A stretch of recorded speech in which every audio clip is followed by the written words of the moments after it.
All right, sports fans, how's everybody out there doing? William Martin coming at you one more time here on YouTube with another edition of the 300 Pounds of Sports Knowledge Podcast. Now, if you're a fan of the New York Mets, then it's time to brace yourselves as for the first time in 35 years, your favorite baseball club is about to have a new home run king in today's 6-3 win for the Mets over the Los Angeles Angels. First baseman Pete Alonso delivered once again as he hit a 3-run homer in the third inning that was a catalyst for New York in their victory. The homer was Alonso's 22nd long ball of the season, and it also put him just 4 home runs shy of tying Darryl Strawberry as the Mets all-time leader in the category, and 5, of course, from surpassing him. Alonso's meteoric rise began back in 2019 as he became the first player in Mets franchise history to hit 50 home runs in a season or more. Okay, and since then, Alonso has also added 2 more 40 home run seasons to his resume. The Mets have had their fair share of sluggers play for them over the years, but rarely have they ever had a guy play his entire career in Queens? After the 1990 season, we saw Strawberry leave the Mets to go play for the Los Angeles Dodgers. And of course, his 252 home runs are still the top mark for this franchise. In 1998, the Mets acquired catcher Mike Piazza from the Dodgers, and he'd go on to hit 220 home runs for New York, but he still hit more of his home runs with the Dodgers. And then, of course, the injuries that did in the once promising career of David Wright, who just had his jersey retired by the Mets this past weekend.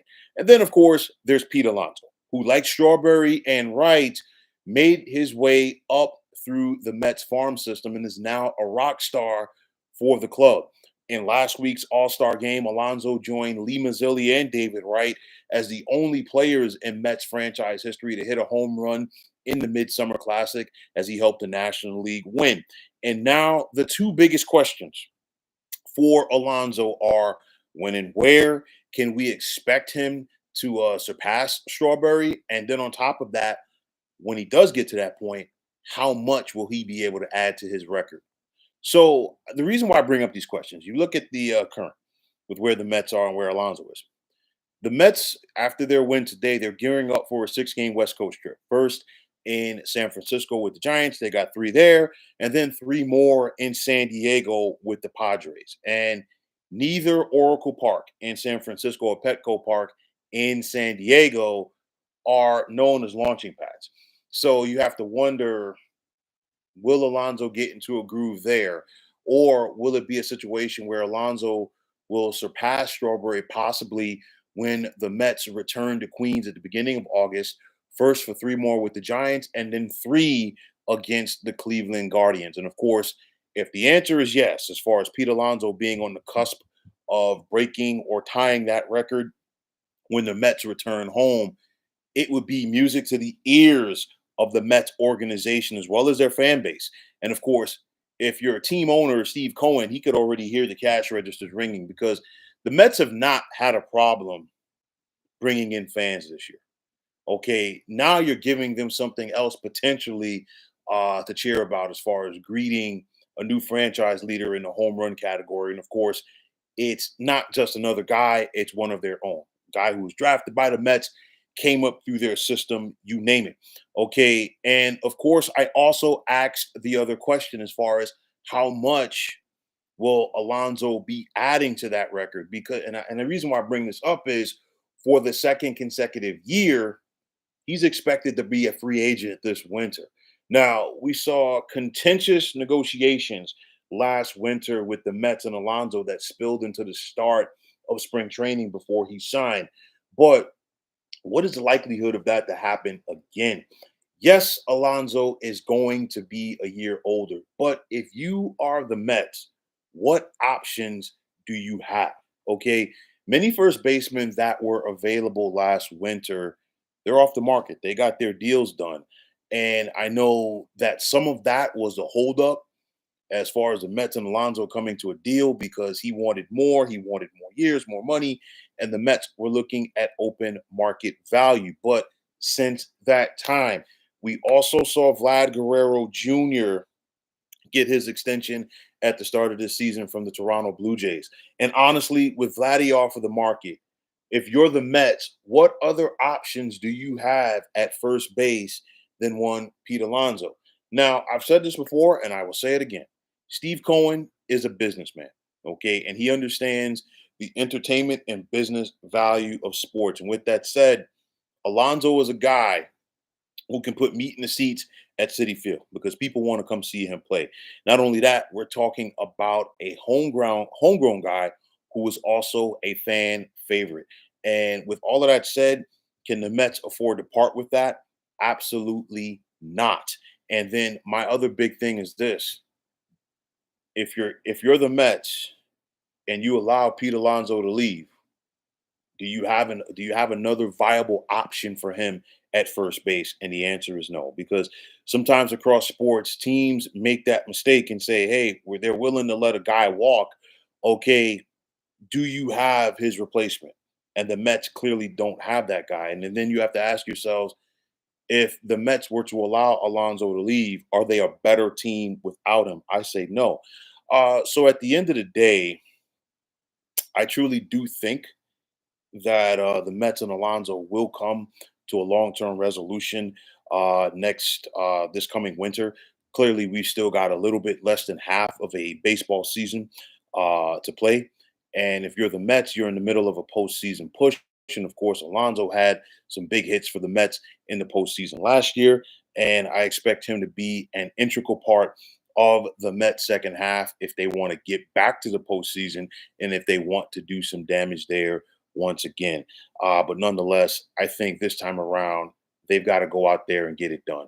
It's one of those where the Alonso Chronicles, as I call them, continue for the Mets as he's on the verge of becoming their new home run king.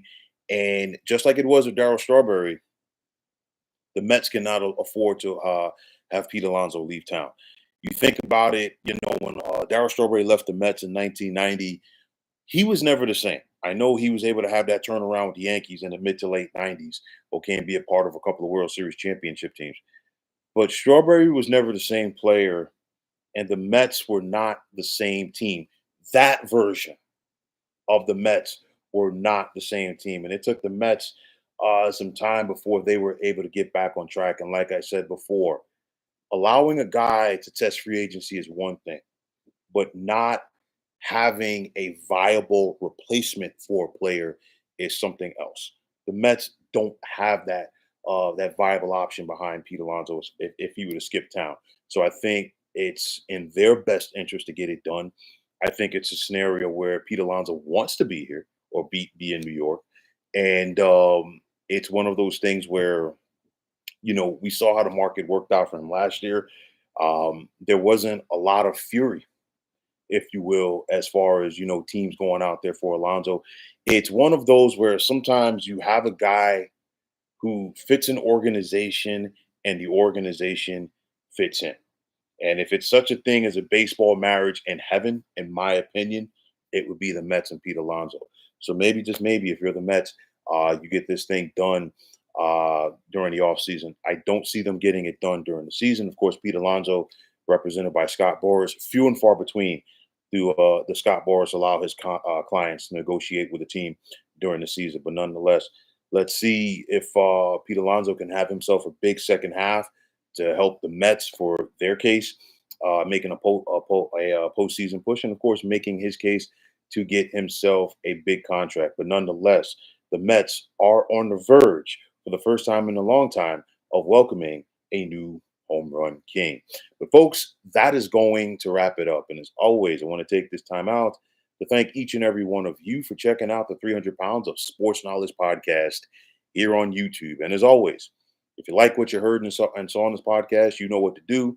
Please feel free to hit that like button as well as subscribing to this channel. Like I always say, it is greatly appreciated.